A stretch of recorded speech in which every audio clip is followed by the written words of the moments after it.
Haleluya, puji nama Tuhan.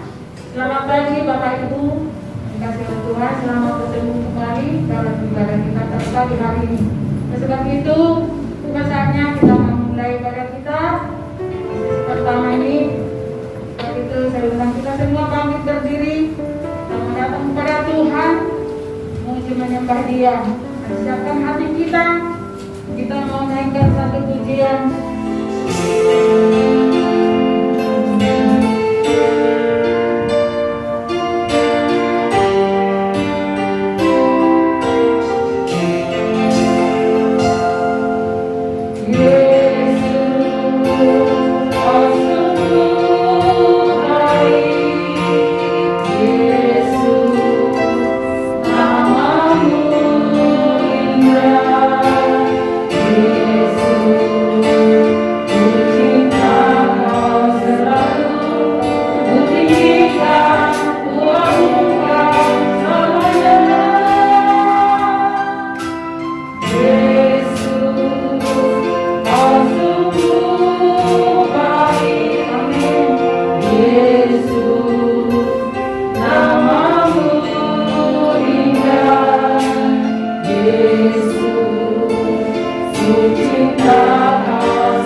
kasih buat kebaikan-Mu di dalam kehidupan kami Bapak. Kami bersyukur Bapak, kita boleh mempertemukan kami kembali di bait kudus-Mu ini Tuhan, untuk memuji meninggikan nama-Mu Tuhan Yesus, bersama sidang jemaat-Mu Tuhan di tempat ini ya Tuhan Yesus. Terima kasih Tuhan atas segala kemurahan-Mu di dalam hidup kami ya Tuhan. Kami tidak dapat membalas semua kebaikan-Mu ya Tuhan. Engkau masih mengizinkan kami Tuhan datang ke rumah-Mu ya Tuhan, membawa seluruh hidup kami ya Tuhan, untuk kami boleh persembahkan Tuhan di bait kudus-Mu ya Tuhan Yesus. Sebab itu Tuhan, saat ini kami mau menyerahkan Tuhan serangkaian cara ibadah kami pada sesi pertama ini ya Tuhan Yesus, ke dalam tangan pimpinan kuasa Roh Kudus-Mu Tuhan. Roh Kudus-Mu Tuhan beracara seluas-luasnya Tuhan di tempat ini. Tuhan, kami tahu tidak ada yang mengganggu kami, tidak ada satu pun mencuri damai sejahtera kami Tuhan, untuk memuliakan itu Tuhan. Dan kami fokus Tuhan menyembah-Mu Tuhan, dan kami hanya menyenangkan hati-Mu ya Tuhan. Dan kami tahu Tuhan memberikan yang terbaik kepada-Mu ya Tuhan. Terima kasih Tuhan, terima kasih. Biarlah setiap pujian kami yang kami naikkan Tuhan boleh berkenan di hadapan-Mu ya Tuhan, dan hanya untuk menenangkan hati-Mu Bapa. Terima kasih Tuhan Yesus, terima kasih. Kami serahkan Tuhan ibadah kami ini Bapa, dari awal pertengahan hingga selesainya Tuhan. Berkat Tuhan yang memimpin Tuhan dari awal sampai akhirnya. Terpujilah Engkau ya Tuhan. Dan kami akan memulaikan ibadah kami ini ya Tuhan. Dan kami awal dan alaskan doa kami ini Bapa, hanya di dalam nama Tuhan Yesus, Juru Selamat kami yang hidup. Kami sudah berdoa dan mengucap syukur. Haleluya. Amin. Ada sukacita Bapak Ibu? Amin. Amin. Puji nama Tuhan. Mari kita bersorak-sorak buat Tuhan. Kita merasakan hadiratnya. Kita bersyukur atas semua berkat-Nya. Mari kita memuji Tuhan. Haleluya.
saatnya kita membacakan ayat hafalan kita pada minggu ini, terdapat dalam Yesaya 1 ayat 9. Dalam hitungan yang ketiga, mari sama-sama kita membaca.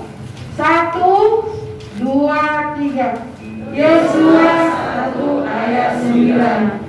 Bukankah telah kuperintahkan kepadamu, kuatkanlah dan terbukalah hatimu, janganlah kecut dan tawar hati, sebab Tuhan Allahmu menyertai engkau kemanapun engkau pergi. Sekali lagi, bukankah telah kuperintahkan kepadamu, kuatkan dan terbukalah hatimu, janganlah kecut dan tawar hati, sebab Tuhan Allahmu menyertai engkau kemanapun engkau pergi.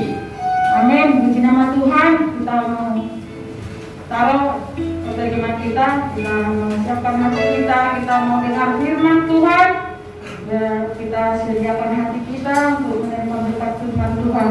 Dan sebelumnya kita bawa satu pujian yang berkata, apapun yang terjadi di dalam hidupmu, kita percaya Tuhan.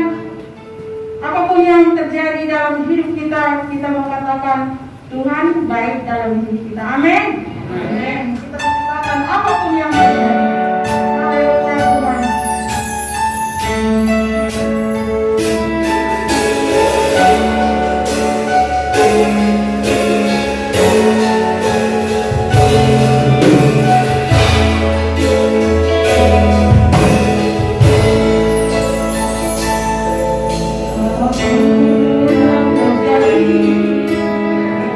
Dalam hidupku selalu berkata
kasih buat kesempatan yang indah ini.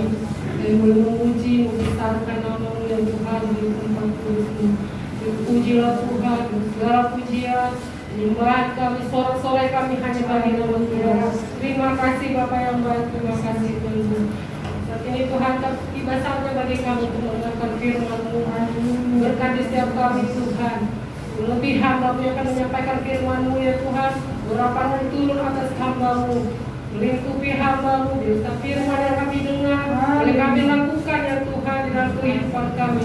Bila firman menjadi berkat bagi kami ya Tuhan, kekuatan bagi kami ya Bapa.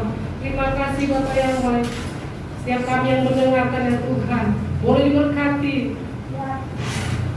Kesembuhan ya Tuhan bagi kami, pemulihan bagi kami ya Tuhan, bagi bangsa ini ya Tuhan. Terima kasih Bapa yang baik, terima kasih. Pengertian daripada-Mu ya Tuhan boleh menjadi milik kami. Dan semakin hari ya Tuhan kami menjadi anak Tuhan yang mengerti akan firman-Mu ya Tuhan, mengerti akan apa Tuhan inginkan dalam setiap kehidupan kami. Biarlah kami setiap hari, setiap saat rindu menyenangkan-Mu ya Tuhan. Lihat lewat setiap pembacaan firman, ujian kami, doa-doa yang kami panjatkan kepada-Mu ya Tuhan. Terima kasih Bapa yang baik, terima kasih Tuhan Yesus. Berfirmanlah Tuhan, kami siap mendengarkan. Dalam nama Yesus kami berdoa dan bersyukur. Haleluya. Amin. Senang dapat berjumpa kembali dengan Bapak Ibu Saudara semua. Dan minggu ini kita oleh karena kemurahan Tuhan dapat tetap beribadah secara tatap muka. Oleh sebab itu gunakan ya kesempatan yang Tuhan berikan. Gunakan, responi dengan bergairah. Apapun kesempatan yang Tuhan berikan untuk kita bersekutu dengan Dia dan dengan saudara-saudara seiman. Di Tuhan, Bapak Ibu Saudara yang dikasihi oleh Tuhan, memang firman Tuhan pada hari ini yaitu bertahan sampai akhir. Bertahan sampai akhir, sampai kesudahannya. Kita akan buka di dalam Injil Matius pasal 10 ayatnya yang ke-22.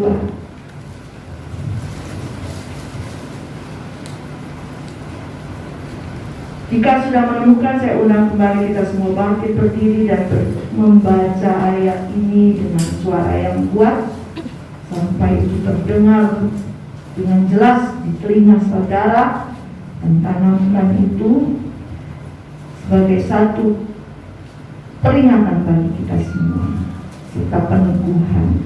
Matius 10 ayat 22, 1, 2, 3. Dan kamu akan dibenci semua orang oleh karena namaku, tetapi orang yang bertahan sampai pada kesudahannya akan selamat. Terima kasih Tuhan memberkati. Dan kamu akan dibenci semua orang oleh karena namaku, tetapi orang yang bertahan sampai pada kesudahannya akan ya. Orang yang bertahan dalam segala situasi, dalam segala kondisi, dalam segala keadaan yang datang di dalam hidupnya, apapun itu, tetapi dia yang bertahan sampai pada kesudahannya akan selamat. Kalau kita perhatikan judul perikop itu penganiayaan yang akan datang dan pengakuan akan Yesus.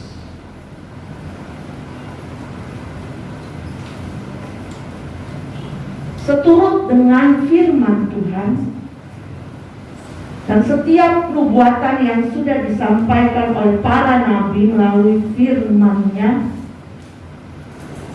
bahwa pada akhirnya dunia ini akan dibinasakan. Segala sesuatu yang ada akan hancur lebur, ya.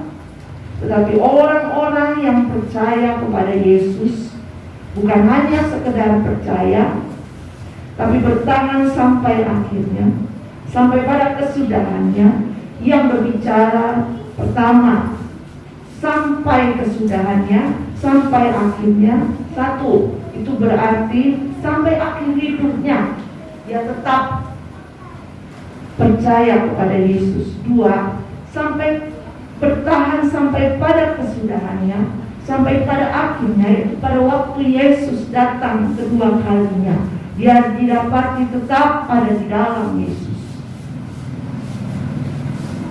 Mereka akan selamat. Dan saat ini Bapak Ibu Saudara, pada ayat 16, di akhir zaman, ya, kita yang masih hidup, gereja Tuhan, Yesus sendiri mengatakan kita seperti apa? Pada ayat 16. Ya, kuat. Seperti apa? Domba yang ada di tengah-tengah. Sekarang Bapak Ibu Saudara bayangkan, masing-masing berimajinasilah tentang keberadaan kita yang digambarkan, dikatakan sendiri oleh Yesus, bahwa saudara dan saya yang percaya kepada Tuhan itu ada seperti domba di tengah-tengah serigala.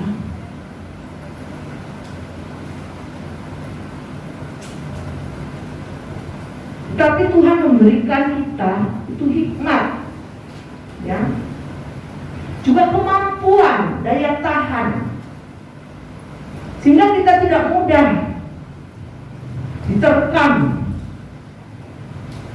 dibinasakan oleh serigala yang berbicara tentang keadaan atau orang-orang yang ada di sekitar kita yang tidak mengenal Tuhan, yang hidup di dalam kejahatan dan dosa. Waktu dia katakan, hendaklah kamu cerdik seperti ular dan tulus seperti merpati. Walaupun kita seperti domba, tetapi Tuhan mengajar kita untuk kita memiliki hikmat, ya, juga daya tahan.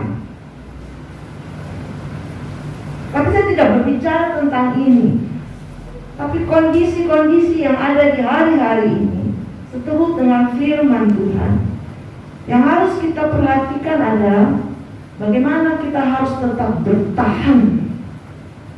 bertahan sampai pada akhirnya, sampai pada kesudahannya, yang tadi saya katakan, sampai Tuhan memanggil kita tetap didapati tetap setia ada di dalam Dia, sampai kesudahannya. Itu juga berarti sampai Tuhan datang kedua kali menjemput para salehnya, kita didapati tetap setia di dalam Tuhan.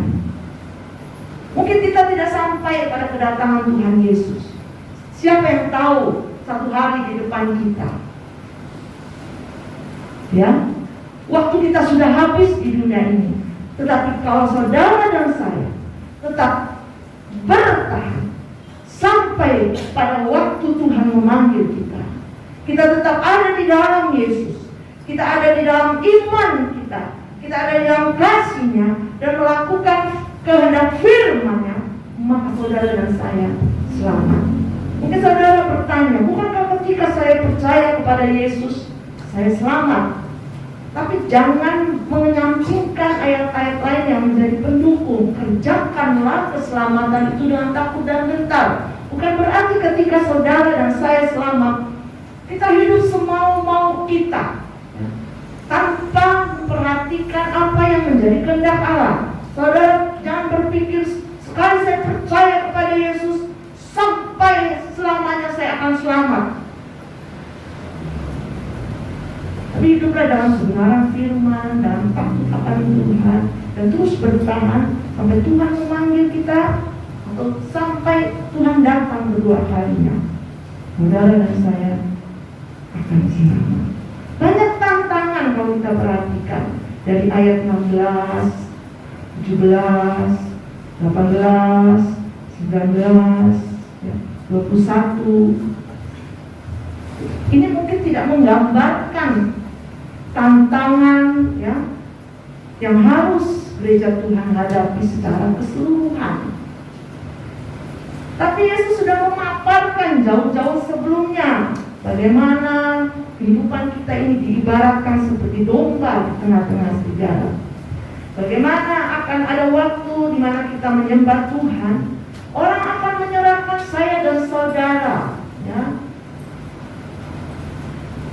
karena mereka tidak suka kita beribadah pada Yesus. Dikatakan kamu akan disesah di rumah ibadah. Ini akan terjadi di dalam rumah Tuhan. Mungkin orang akan dianiaya. Pilih Tuhanmu atau mati. Di saat orang sedang beribadah, satu waktu akan diperhadapkan pada demikian. Ini sudah terjadi ya beratus tahun yang lalu, sehingga lahirlah sebuah lagu, mengikut Yesus keputusanku, mengikut Yesus. Kalau saudara lihat ya, searching di Google, itulah lagu lahir dari suatu peristiwa bagaimana cipta lagu itu diperhadapkan memilih Yesus atau mati. Tadi dia punya istri dan beberapa orang anak. Dia tetap memilih Yesus, anaknya dibunuh. Dia tetap memilih Yesus, istrinya dibunuh. Sampai akhirnya juga ada kata-kata dari lagu tersebut, tetap ku ikut walau sendiri, tetap ku ikut. Satu waktu saudara dan saya tidak tahu siapa yang akan diperhadapkan akan hal ini, tapi ini merupakan gambaran kenyataan yang akan terjadi di hari-hari menjelang kedatangan Tuhan. Bagaimana kita akan digiring, bagaimana kita akan disesal karena peribadatan kita, percaya kita kepada Yesus oleh orang-orang yang tidak mengenal Allah. Bahkan ayat 21, orang akan menyerahkan saudaranya untuk dibunuh. Demikian juga seorang ayah akan anaknya, dan seterusnya. Bisa terjadi dalam satu rumah, dalam satu keluarga. Orang menjual kepercayaan imannya kepada Yesus dan tidak segan-segan membunuh saudaranya, membunuh anaknya, membunuh orang tuanya supaya dia tetap hidup. Bukankah ini sudah terjadi di hari-hari ini? Sampai pada ayat 22, tetapi kalau kita bertahan sampai pada kesudahannya, meskipun kita akan dibenci semua orang, termasuk anakmu, orang tuamu, saudaramu, keluargamu, kalau engkau tetap bertahan sampai pada kesudahannya, engkau akan tetap selamat. Banyak tantangan, banyak penderitaan, banyak kesesakan, banyak penganiayaan yang gereja Tuhan sedang dan akan alami di hari-hari menjelang kesudahannya, menjelang kesudahan dunia ini, menjelang kedatangan Tuhan yang kedua kali. Itu adalah fakta dan harus dihadapi oleh gereja Tuhan. Kalau kita perhatikan dari Matius 10 ayat 16, Yesus tidak mengatakan ya penganiayaan yang akan datang itu orang-orang yang tidak mengenal Allah. Yesus tidak mengatakan penganiayaan, kesesakan, penderitaan ini menghampiri orang-orang yang tidak takut akan Tuhan. Tapi dia katakan, lihat, aku mengutus kamu. Berarti adalah mereka yang percaya kepada Yesus, yang adalah gereja Tuhan. Itu saya dan saudara. Bagaimana kita harus menghadapi setiap tantangan, setiap kesesakan, penderitaan, penganiayaan, dan bahkan nyawa yang harus kita pertaruhkan agar kita tetap sampai pada kesudahannya, didapati bertahan, didapati setia, dan tidak mengingkari imanmu kepada Yesus sebagai Tuhan dan Juru Selamat. Kita harus diperlengkapi. Gereja Tuhan, saudara dan saya, untuk sampai pada kesudahannya. Selamat saudara dan saya. Yang pertama, saudara dan saya harus ingat ini. Diperlengkapi selalu, dipenuhi selalu dengan kebenaran. Itu satu, ya. Supaya kita mempunyai daya tahan, daya juang, ya. Tidak mudah terseret oleh arus dunia ini, tidak mudah mengingkari iman kepada Tuhan. Harus full, ya, penuh dengan kebenaran, dengan firman Allah. Apa itu kebenaran? Mengapa saya katakan kebenaran itu adalah firman Allah? Dalam Yohanes kita lihat, Bapak Ibu,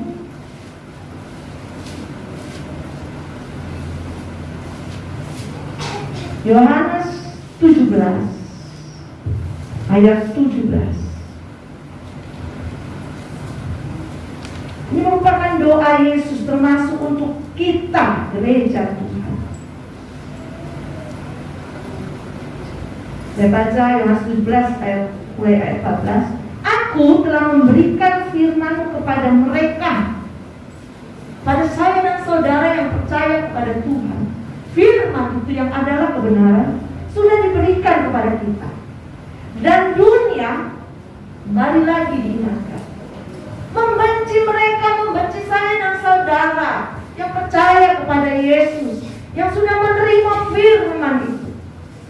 Dunia membenci kita karena mereka bukan dari dunia, sama seperti aku bukan dari dunia. Apa maksudnya bukan dari dunia? Memang secara fisik kita ini ada di dunia, kita lahir dari orang tua kita, tapi kita yang percaya kepada Yesus sudah dilahirkan kembali, ya, dari manusia baru. Kita hidup di dunia ini, ibarat mencatatnya sebagai pendatang musafir. Kita bukan berasal dari dunia ini, kita suatu waktu akan kembali kepada asal kita, kerajaan Allah, pada pemilik kita. Kita akan memerintah bersama-sama dengan Dia. Dan dunia membenci kita karena kita bukan berasal dari dunia, seperti Yesus juga. Seperti aku bukan dari dunia. Aku tidak meminta supaya engkau mengambil mereka dari dunia, tetapi supaya engkau melindungi mereka daripada yang jahat. Tuhan izinkan kita seperti domba di tengah-tengah serigala, menghadapi penganiayaan, menghadapi kesesakan, menghadapi penderitaan, menghadapi tantangan nyawa yang harus kita berikan. Berkata, aku tidak meminta supaya engkau mengambil mereka luput dari penganiayaan dan lain sebagainya, tetapi supaya engkau melindungi mereka daripada yang jahat. Mereka bukan dari dunia, sama seperti aku bukan dari dunia. Kuduskanlah mereka dalam kebenaran. Firman-Mu adalah kebenaran. Firman Tuhan yang adalah kebenaran itu, itulah yang akan melindungi saya dan saudara. Itulah yang akan melindungi saya dan saudara daripada yang jahat. Yesus tidak minta Bapaknya untuk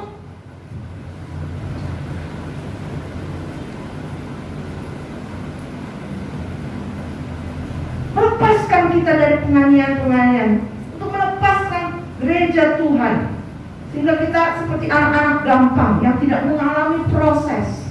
Tidak diizinkan gereja Tuhan mengalami penganiayaan, penderitaan dan kesesakan, tapi ada jaminan, yaitu Bapa, lindungilah mereka dari yang jahat. Dengan apa?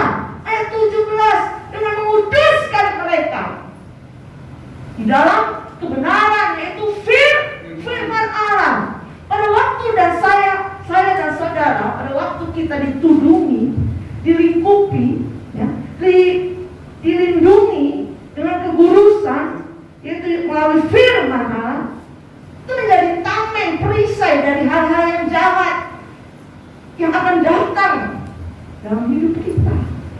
Sebab itu, kalau saudara dan saya mau bertahan sampai pada kesudahannya dan selamat, hidup kita harus penuh dengan kebenaran. diselaputi dengan kebenaran, yaitu firman Allah. Itulah perlindungan dari Bapa di surga, supaya kita terhindar daripada yang jahat, sehingga kita punya daya tahan, daya juang sampai pada akhirnya, karena hidup kita full dengan firman Allah. Firman Allah yang sanggup menguduskan saya dan saudara. Pada waktu kita tunduk selalu, ya, melakukan firman, melakukan kehendak Allah, itu melindungi kita dari hal-hal yang jahat, dari hal-hal yang najis, dari hal-hal kecemaran dunia ini. Itu yang membawa kita terus bertahan sampai pada akhirnya. Bukan dengan logika, kekuatan pikiran kita dapat menghadapi ini dunia, Bapak Ibu Saudara. Dari tangan Tuhan kita secara fisik, logika itu terbatas.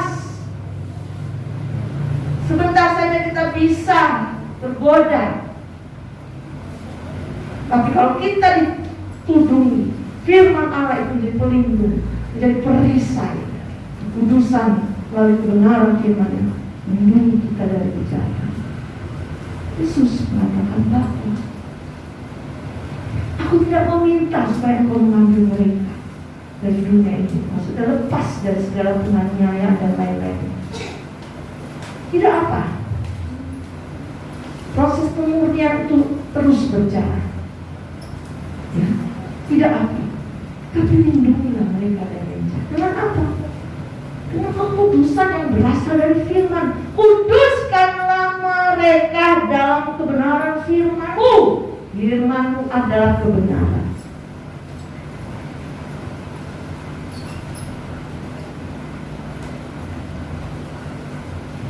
Terdapat dalam kehidupan jemaat mula-mula dalam Kisah Para Rasul pasal 2 ayat, ya, kalau kita lihat, jemaat mula-mula itu memiliki kehidupan yang berbeda. Mari lihat Bapak Ibu, Kisah Para Rasul pasalnya yang kedua ayat 41 dan seterusnya. Mereka semua itu hidup dalam kebenaran. Bukan saja hidup dalam kebenaran, tetapi melakukan kebenaran. Akibatnya itu yang memberi dampak. Tidak mudah loh hidup sebagai jemaat yang pertama yang mula-mula. Wah, tantangannya luar biasa. Mereka yang diketahui menyembah Yesus, itu tantangannya nyawa. Tapi mereka, jemaat ini, karena hidup dalam kebenaran dan melakukan kebenaran, akibatnya meski nyawa harus dikorbankan, mereka tetap bertahan sampai akhir demi iman percaya mereka kepada Yesus. Bahkan bukan itu saja, mereka sanggup mendoakan orang-orang yang menganiaya mereka, seperti yang sudah diteladankan oleh Yesus. Bahwa ampunilah mereka karena mereka tidak tahu apa yang mereka buat. Contohnya, Bapak Ibu lihat, Stefanus dirajam oleh batu oleh karena imannya kepada Tuhan. Tapi dia tetap bertahan sampai hembusan nafas terakhir. Bahkan dia pun berdoa, Bapa, Tuhan, ampunilah mereka yang sudah menganiaya. Kenapa? Perhatikan cara hidup jemaat yang pertama. Hidup di dalam kebenaran dan melakukan kebenaran. Mereka bukan hanya sekedar datang dan pergi di dalam rumah Tuhan. Setiap orang pun bisa melakukannya. Bahkan orang yang belum percaya kepada Yesus bisa datang, duduk, dan kemudian pulang, berlalu. Tapi perhatikan cara hidup mereka. Mereka hidup dalam kebenaran dan melakukan kebenaran itu. Mereka bertekun dalam pengajaran rasul-rasul. Ini berbicara tentang apa? Bertekun dalam kebenaran firman, Bapak Ibu. Bertekun itu artinya terus-menerus setia melakukan firman. Apa yang sudah diajarkan, didengar, dilakukan, itu ketekunan. Mereka terus bertekun dalam pengajaran rasul-rasul dan persekutuan. Berbicara tentang persekutuan, bukan hanya persekutuan kita secara pribadi, tapi juga secara komunal bersama. Tadi saya awal katakan, gunakan kesempatan untuk beribadah.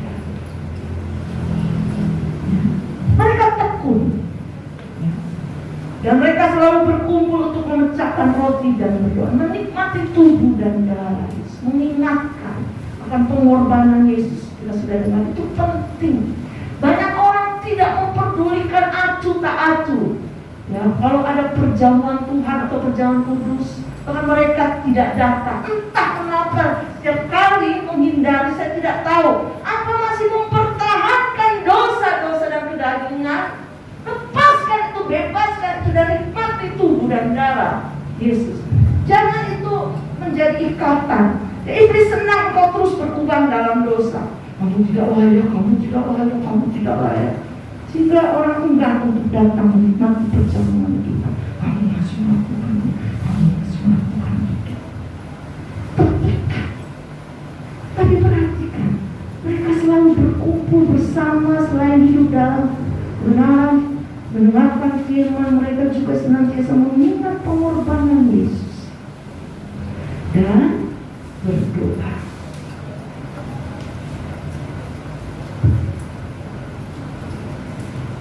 Secara pribadi, saya kehilangan tim seorang pendoa di tempat ini.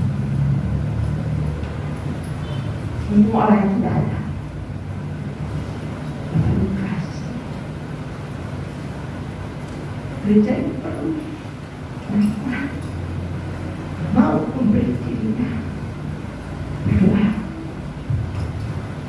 Itu nafas gereja, Bapak Ibu. Kalau gereja kehilangan orang-orang yang berdoa, anti gereja ini ada hadirat Tuhan.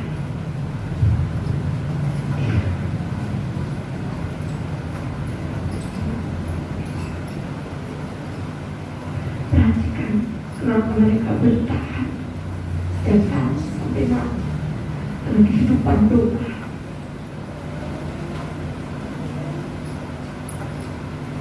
Salah satunya, dan seterusnya, saya tidak usah panjangkan dalam bagian ini. Hiduplah dalam kebenaran firman.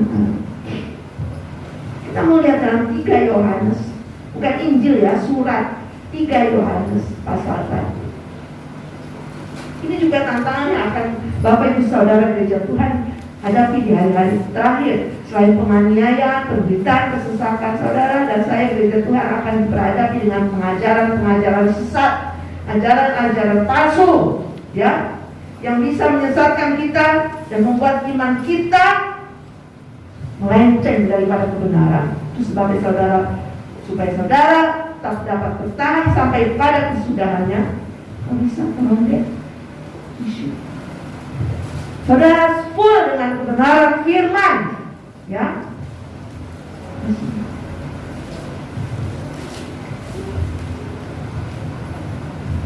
3 Yohanes 1 ayat 3 sampai 4.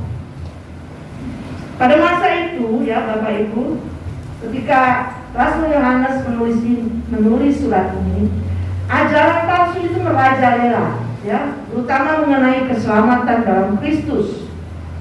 Ada orang-orang yang memutarbalikkan Injil dan menolak tentang hidup kekal. Mari kita lihat dalam 3 Yohanes 1.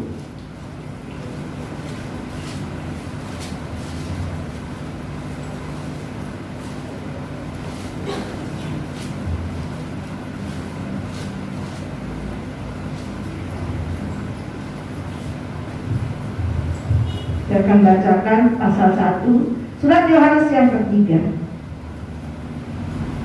Saudaraku yang kekasih, mulai ayat 2. Aku berdoa, semoga engkau baik-baik dan sehat-sehat saja dalam segala sesuatu, sama seperti jiwamu baik-baik saja. Sebab itu aku sangat bersuka cita ketika beberapa saudara datang dan memberi kesaksian tentang hidupmu dalam kebenaran. Sebab memang kau hidup dalam kebenaran.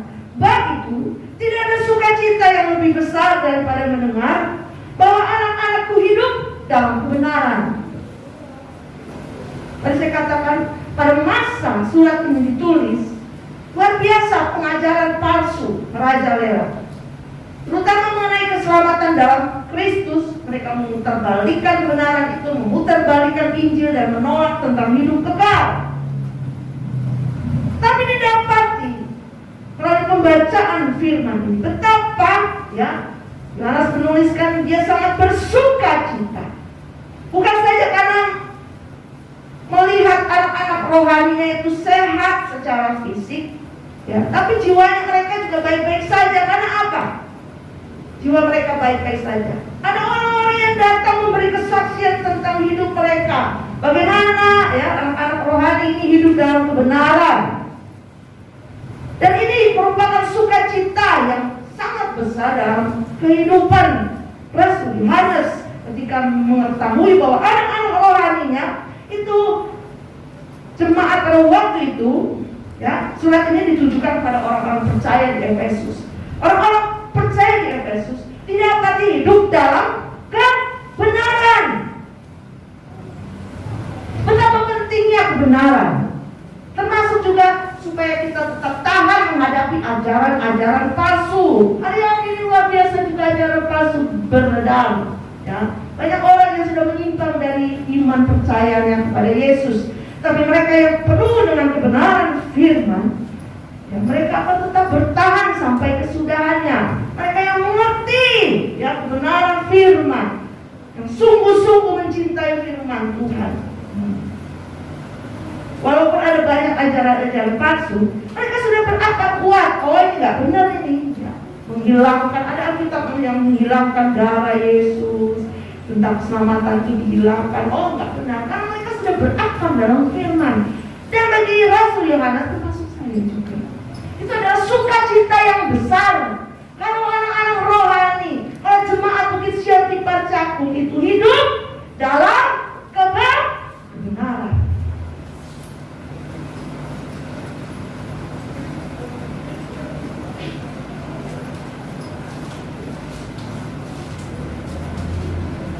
Lebih dari apapun, senang kalau lihat saudara hidup dalam kebenaran, karena itu akan memberi dampak kepada kalau saudara dan saya hidup dalam kebenaran. Jadi Tuhan itu ya dan amin. Bukan saja secara jasmani, jiwa kita juga terpelihara baik. Batin saya dan saudara itu terpelihara baik. Itu terpancar dan orang dapat menyaksikan, wow, ada apa dengan hidupnya? Ada Yesus, ada firman Allah, ada kebenaran dalam hidupmu. Dampaknya luar biasa, sehat jasmani kita, juga jiwa kita, batin kita itu sehat. Amin.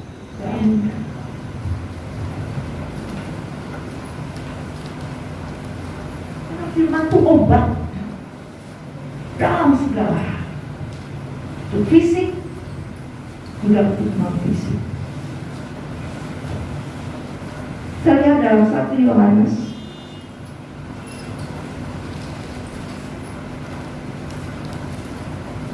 masih dalam 1 Yohanes.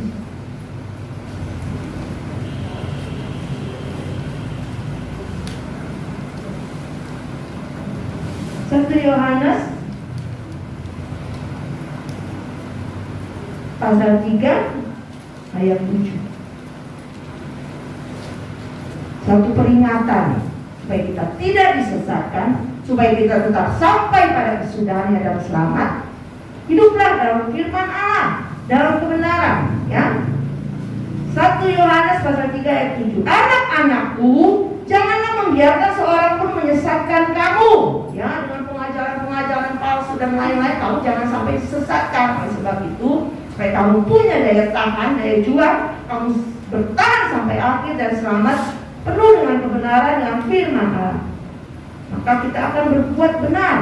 Anak-anakku, janganlah membiarkan seorang pun menyesatkan kamu. Barang siapa yang berbuat kebenaran adalah benar, sama seperti Kristus adalah benar. Kita dapat berbuat kebenaran. Oleh karena apa? Hidup kita penuh dengan kebenaran, penuh dengan firman. Kalau orang hidupnya tidak penuh dengan firman Tuhan, sulit dia untuk melakukan kebenaran. Kalau orang hidupnya penuh dengan kedagingan, penuh dengan hawa nafsu, penuh dengan hal-hal yang duniawi, sulit dia untuk melakukan kebenaran. Itu hukumnya. Tapi kalau dia mampu melakukan kebenaran, oleh karena hidupnya, ya, penuh dengan firman yang adalah kebenaran. Dan barang siapa yang berbuat kebenaran, Tuhan jamin adalah benar. Siapa yang berbuat kebenaran adalah benar, sama seperti Kristus adalah benar. Yesus Kristus katakan, akulah jalan kebenaran. Kalau kita melakukan kebenaran, kita itu dikatakan sama. Memang itulah tujuan Tuhan menciptakan kita. Akhirnya gereja Tuhan menjadi serupa dengan Kristus, termasuk dalam hal melakukan kebenaran. Yang kedua, ya, supaya kita memiliki daya tahan, daya juang, dan bertahan sampai pada kesudahannya, selain kita penuh dengan kebenaran yaitu firman Allah, penuhlah saudara dan saya gereja Tuhan dengan kuasa. Kuasa dalam hal ini penuhlah dengan Roh Kudus dalam Kisah Para Rasul ayat 1 sampai 8. Maaf, Kisah Para Rasul pasal 1 ayatnya yang ke-8. Roh Kudus diberikan kepada murid-murid, termasuk juga kita orang yang percaya kepada Kristus. Untuk apa? Roh Kudus memperlengkapi kita supaya kita mampu dan sanggup menjadi saksi, bahkan saksi yang bersedia mati bagi Kristus, bertahan sampai akhir. Tanpa Roh Kudus, tanpa kuasanya yang memperlengkapi dalam hidup kita, tidak mampu kita menjadi saksi, bahkan menjadi martir bagi Tuhan. Dalam Efesus 6 ayat 10, kemarin di buku bahasa Inggris sudah katakan, dan akhirnya dari segala sesuatu ditutup dengan, dan akhirnya hendaklah kamu kuat di dalam kuasanya. Dari hal-hal yang dipaparkan dalam firman Allah ditutup dengan, hendaklah kamu kuat di dalam kuasanya, hendaklah kamu kuat oleh karena Roh Kudus. Efesus 6 ayat 10, Rasul Paulus menasihati di jemaat di Efesus untuk bertahan dalam perjalanan hidup iman mereka sampai titik terakhir, dengan memiliki daya tahan, daya juang oleh karena diperlengkapi Roh Kudus, kuasa dinamis, penolong yang memampukan gereja Tuhan untuk berjalan, bertahan sampai pada kesudahannya dan selamat. Sekali lagi saudara dan saya, penuhlah dengan Roh Kudus. Jangan anggap ini siapa nih yang takut kenal cuma Yesus. Tidak, ya. Waktu Yesus naik, Roh Kudus turun bagi gerejanya. Roh Kuduslah yang memperlengkapi gereja Tuhan untuk bertahan, ya, untuk kuat, untuk menjadi saksi, bahkan saksi yang bersedia mati bagi Kristus. Efesus 6 ayat 10, Kisah Para Rasul ayat 1-8 itu bukan hanya untuk mereka yang hidup pada zaman rasul-rasul, tapi ayat-ayat itu juga tetap up to date, relevan bagi saudara dan saya, terutama kita. Tuhan bahkan akan memberikan 2 kali, ya, 2 kali porsi Roh Kudus. Kenapa? Kenapa Tuhan memberikan 2 kali porsi? Ada maksud itu. Karena tantangan yang dihadapi gereja Tuhan di akhir zaman akan lebih berat daripada pada masa rasul-rasul. Ingat ini Bapak Ibu Saudara. Kenapa dalam firman Tuhan katakan aku akan memberikan 2 kali ganda, 2 kali lipat, 2 kali porsi? Karena tantangan hari-hari ini akan lebih berat. Dan kalau saudara mau bertahan sampai pada kesudahannya dan selamat, penuhlah dengan Roh Kudus, kuasa dari tempat tinggi yang memperlengkapi saudara untuk tetap sampai pada kesudahannya. Hal ini sangat penting dalam hidup kekristenan, saudara. Nah, ingat, karena mahkota yang disediakan Allah hanya dapat diraih oleh orang-orang yang mampu bertahan sampai akhir. Bertahan sampai akhir, dan saya katakan, saya ingatkan lagi, sampai akhir hidupmu engkau tetap bertahan. Sampai pada kesudahan Tuhan datang, engkau tetap bertahan. Tidak tahu kita ada di bagian mana. Ya, kita lihat dalam Yudas 1, Yudas hanya 1 pasal. Yudas 1 ayat 20 sampai 21. Surat Yudas pasal 1 ayat 20 dan 21. Akan tetapi kamu saudara-saudaraku yang berkasih, bangunlah dirimu sendiri di atas dasar imanmu yang paling suci, dan berdoalah dalam Roh Kudus. Pelihara dirimu demikian dalam kasih Allah, sambil menantikan rahmat Tuhan kita Yesus Kristus untuk hidup yang kekal. Ada dua bagian tadi saya katakan, berbicara tentang kesudahan akhir hidup kita, wafat, atau yang kedua Tuhan datang. Di sini lebih ditujukan sampai Tuhan datang. Kita masih menanti-nantikan rahmat Tuhan Yesus Kristus untuk hidup yang kekal. Gereja Tuhan sedang menanti-nantikan ini.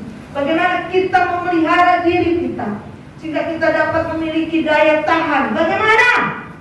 Bangun dirimu sendiri. Ini yang ketiga sekaligus masih ada hubungannya dengan Roh Kudus. Bangun dirimu sendiri di atas dasar iman. Saudara hidup bukan dengan penglihatan ini, dengan mata jasmani. Mati kutu kita kalau dengan mata jasmani ini kita hidup. Dia lihat keadaan situasi kondisi dunia ini, siapa yang tidak bergetar? Siapa yang tidak mengkerut? Saudara dan saya percaya kepada Yesus, hidup itu berdasarkan iman. Dan itu dikatakan terus bangun, bukan statis yang di tempat zona nyaman, kursi goyang. Tapi Tuhan katakan dalam Yudas, bangun terus iman percayamu. Dengan apa? Iman timbul dari pendengaran akan firman Allah. Balik lagi ke atas, memang firman begitu. Berarti membangun iman hidup juga di dalam firman. Karena iman datang dari firman. Balik lagi ke atas. Memang gak selepas, luar biasa firman Allah ini. Kalau kita sendiri bangun iman kita terus dengan apa? Dengar kebenaran. Bangun iman kita dengan apa? Hidup dalam kebenaran. Bangun iman kita dengan apa? Melakukan kebenaran. Kalau nggak imanmu mati, ya Yakobus catat. Apa itu iman? Iman itu hakikatnya mati kalau nggak kamu lakukan. Itu lakukan kebenaran. Tapi kalau imanmu mau hidup, terus dibangun, lakukan kebenaran. Itu. Ya, Bapak Ibu Saudara sekalian. Dan berdoalah dalam Roh Kudus. Pelihara itu berarti memiliki daya juang dengan apa? Membangun iman. Iman Allah katakan, apakah yang dapat mengalahkan dunia? Iman yang beri menang, iman yang beri menang, iman yang beri menang dan kalahkan dunia. Dan kamu akan dibenci semua orang karena namaku. Dan kamu akan menderita penganiayaan, hai gereja Tuhan. Dan kamu akan mengalami kesesakan gereja Tuhan. Tuhan katakan, aku tidak minta Bapa mengambil kita, tapi janji Tuhan, Dia akan melindungi kita melalui kebenaran firman, melalui Roh Kudusnya, melalui iman yang terus dibangun. Maka kita akan bertahan sampai pada kesudahannya dan selama Tuhan memberkati kita semua. Kita akan berdoa dan menyembah Tuhan pada saat ini. Tiada pernah kuragukan walau seribu rendah di sisi dunia. Ya udah, kita semua bangkit berdiri.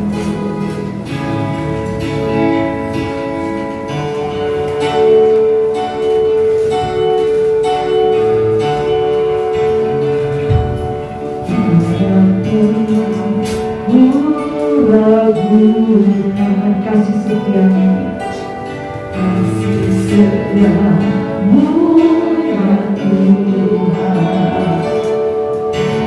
Lengkap waktu dan hidupku,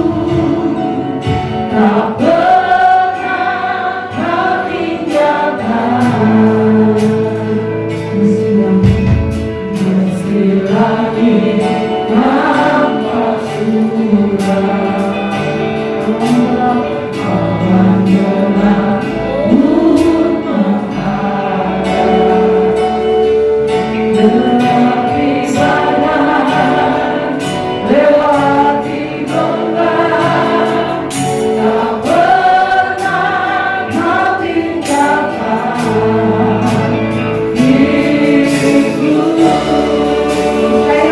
awal kita naikkan puji lagi.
Haleluya Tuhan Yesus, haleluya Roh Kudus. Terpujilah Kau Tuhan.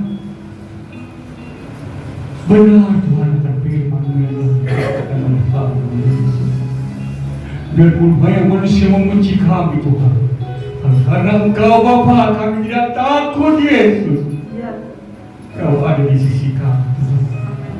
Biarpun 1000 rebah Tuhan ada di kanan kami Tuhan, Kau selalu ada dengan kami Yesus. Terima kasih Tuhan, terima kasih Roh Kudus akan firman-Mu Bapa. Berkati kami Tuhan yang telah sudah mendengarkan firman-Mu Tuhan. Tutup bungkus kami Tuhan dengan darah kuasa Yesus. Jauhkan kami Tuhan dari mana bahaya dan kecelakaan apapun Tuhan. Masalah di dunia ini Yesus, kami takut Tuhan, tapi karena ada Engkau Yesus, kami percaya Roh Kudus-Mu menyertai kami. Terima kasih Bapa, terima kasih Roh Kudus. Berkati hamba-Mu yang telah memberitakan firman-Mu Tuhan. Berkati suami, anak-anak, keluarganya besarnya Yesus. Di mana hamba-Mu melayani Tuhan, biar banyak jiwa-jiwa yang dibenarkan.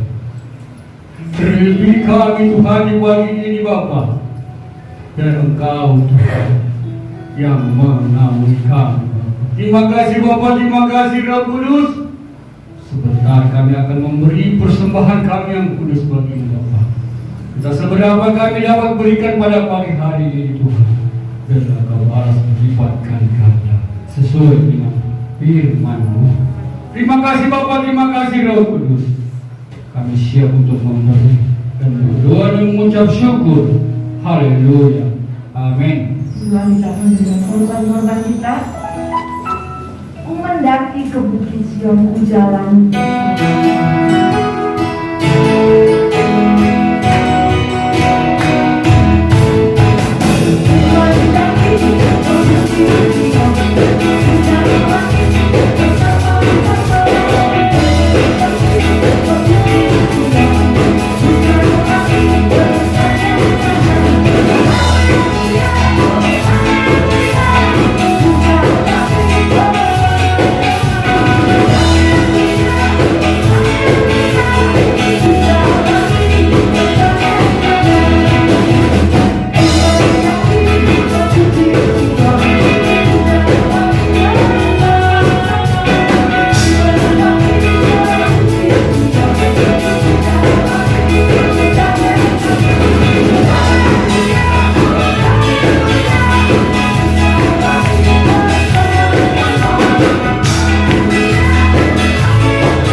bulan depan awal Oktober saya harapkan untuk mempersiapkan diri setelah ibadah kedua, kita dapat bersih-bersih di lantai 3 karena pada minggu kedua pada bulan Oktober kita akan mulai ibadah tatap muka sekolah minggu di tempat ini. Dan seperti pengumuman dalam grup sekolah minggu saya sudah sampaikan sebelumnya, mohon nanti teman-teman guru sekolah minggu tolong kerjasamanya supaya kita dapat rutin membersihkan lantai 3 karena akan diadakannya 1 bulan sekali tatap muka seperti itu. Ini adalah hasil rapat minggu kemarin. Acara Natal sekolah minggu akan diadakan di tanggal 26 Desember. Jamnya 2:30 sore. Nanti mohon kerjasamanya juga untuk orang tua murid sekolah minggu untuk menyediakan hand sanitizer dan tetap memakai masker dan untuk mempersiapkan diri anak-anaknya untuk tetap waspada menjaga jarak masing-masing. Tuhan, mungkin sekian pengumuman dari saya. Terima kasih. Kami berkati. Terima kasih. Dari mulai bulan Oktober minggu kedua akan diadakan ibadah tatap muka anak. Ini masih dalam proses dan 1 kali dalam sebulan. Kita menjaga protokol kesehatan ya Bapak Ibu. Sekarang akan membagi jarak juga bulan anak. Natal anak-anak tanggal 26 Desember pukul 2:30 sore akan diberikan amplop janji iman uang dukungannya. Saya bangga memiliki Bapak Ibu Saudara yang selalu mendukung kegiatan anak sekolah minggu, selalu surplus luar biasa Tuhan baik. Kemudian sebelum itu akan dibersihkan pada minggu pertama ya, minggu pertama setelah ibadah kedua. Kemudian dari Bapak Gembala juga untuk umum akan diadakan rapat Natal dan membicarakan hal yang lain pada minggu terakhir bulan September, tanggal 26 September 2020 setelah ibadah kedua. Khusus bagi para pembela setan, jangan ada yang pulang atau bisa pulang nanti pas rapat kembali ke sini untuk bersama-sama juga aktivis bersama pengurus ya. Demikian pengumuman. Jika tidak ada pengumuman yang lain, yang mengucapkan selamat datang pada Bapak Ibu Saudara yang baru pertama kali bergabung di tempat ini. Tuhan memberkati dan kami itu tetap sama-sama beribadah. Mari saya undang kita semua bangkit berdiri, kita akan duduk ibadah bersama. Kami memuji bersama.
Kami bersyukur dan terima kasih untuk hari yang sudah diberkati Tuhan. Kesempatan pada hari ini kami boleh lagi untuk bersekutu untuk puji kemuliaan nama Yesus Tuhan. Bapak yang baik, kami sudah panjatkan hidup jiwa kami dan kami juga sudah diingatkan akan kebenaran firman Tuhan adalah firman Tuhan itu menjadi rema dalam kehidupan kami. Ya Rabb, saja Rabb Kudus yang mengambil alih dalam kehidupan kami sehingga kebenaran itu boleh ada dan tinggal dalam kehidupan kami, sehingga kalau kebenaran itu tinggal dalam kami, segala berkat perlindungan, pertolongan dari Tuhan ada di dalam kehidupan kami. Kami bersyukur, terima kasih pada pagi hari ini kami dibaca kembali. Pada baik, berdoa untuk semua jemaat PKD Syurga Cakung, Tuhan berkati dalam sepenuhnya kehidupan rumah tangga dan anak semua, Tuhan cukupkan segala menjadi kebutuhan dan kami serahkan semua masa depan kami, hari-hari yang akan kami lalui, hanya kami percaya Tuhan beserta kami, maka semuanya akan beres. Terima kasih Tuhan Yesus, Tuhan berkati semua pelanggan Tuhan sudah melayani, Tuhan berkati selama ini. Dan kami akan akhiri ibadah pada sesi pertama ini, kami akan pulang, dan sertai dalam pulang untuk mengusung Tuhan. Di dalam Tuhan Yesus, terima kasih. Haleluya. Tuhan memberkati engkau, Tuhan melindungi engkau, Tuhan menyinari engkau dengan wajah memberikan kasih karunia. Tuhan menghadapkan wajah kepada engkau memberikan sukacita, damai sejahtera dalam kehidupan kita masing-masing. Bapak Ibu saudara kasih Tuhan, marilah kita pulang membawa berkat kasih karunia dari Allah Bapa, cinta kasih anaknya Yesus Kristus, pertolongan dan hiburan dari Allah Roh Kudus yang akan menyertai kita sepanjang hari ini, besok dan sampai selama-lamanya. Di dalam nama Tuhan Yesus Kristus, Tuhan dan Juru Selamat kita yang hidup, kami ucap syukur dan akhiri ibadah sesi pertama ini. Haleluya. Bapak, terima kasih.